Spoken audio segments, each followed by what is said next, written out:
Welcome back. It is 8:41 and India's fight to control COVID-19 becoming more and more difficult as India sets new pandemic records every day. Meanwhile, the country's vaccine rollout is off to a slow start. Just 2% of Indians now fully vaccinated. And just this week, the U.S. has now banned all travel from India to the United States. Earlier this week, I got to talk to Aithesham Khan from Lucknow, India. He's the coordinator of language programs at the American Institute for Indian Studies and was an instructor of one of our producers here at Fox 59. Aithesham, it's so good to see you. I want to start with asking you what life has been like for you during the pandemic, but really, how has that changed in the past several weeks? Well, everything is completely changed due to the pandemic. The situation is kind of like scary for everyone.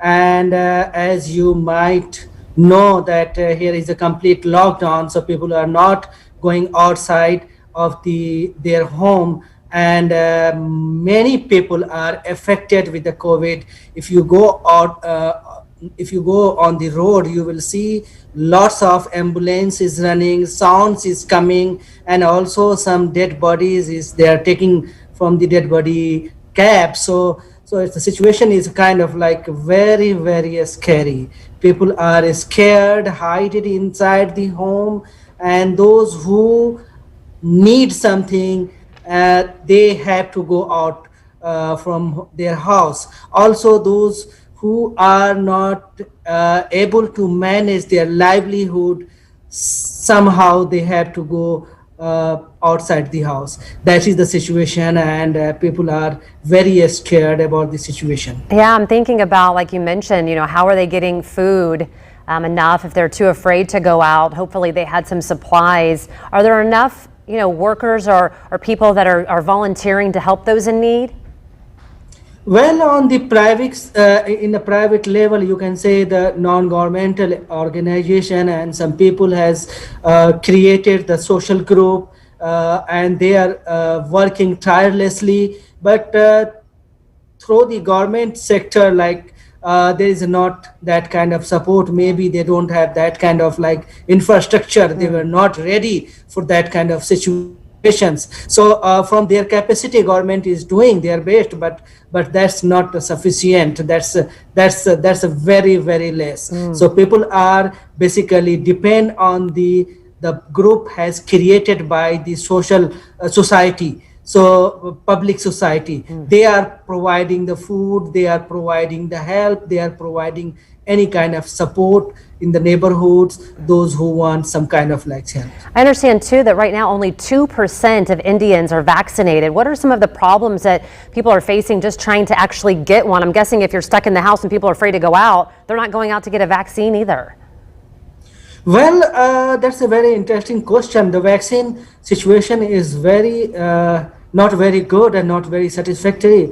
You may heard that earlier the vaccine age was basically 45-year-old, ever 45-year-old people get vaccine, but now from May 1st, the government has decided to open for 18-year-old people also get the vaccine. But in other hand, the fact is that the vaccine is not available for everyone. The vaccine center is open, but the vaccine is not there. The people are not getting easily the vaccine. People are staying in the long queue to getting the vaccine, but they are not getting. There is a very less supply and demand is very, very high. So this is the situation. And I also got a chance to ask him about the American Institute for Indian Studies. It's there that Americans can go learn Indian languages and immerse themselves in the Indian culture for an entire year. Here's what he had to say about this past year.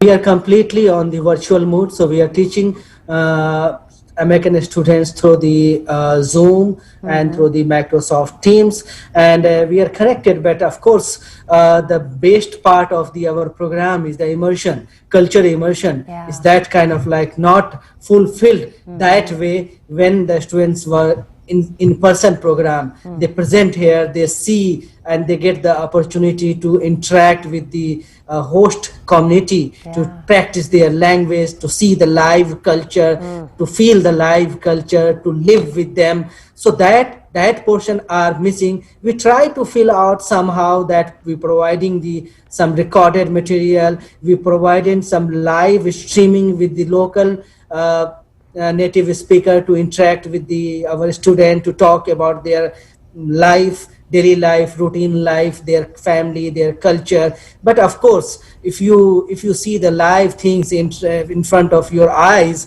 and if you getting through the camera, that's make huge difference. Again, we just wanted to make sure that you understand a little bit more about what they're going through. When one of our producers, our friends, our coworkers, Ammon, knows him and was able to study with him. For more information on how you can help the situation in India, there's a link on our website at fox59.com/Angela Answers. This week we talked to a doctor who was getting donations for that medical equipment, and he's able to get oxygenators.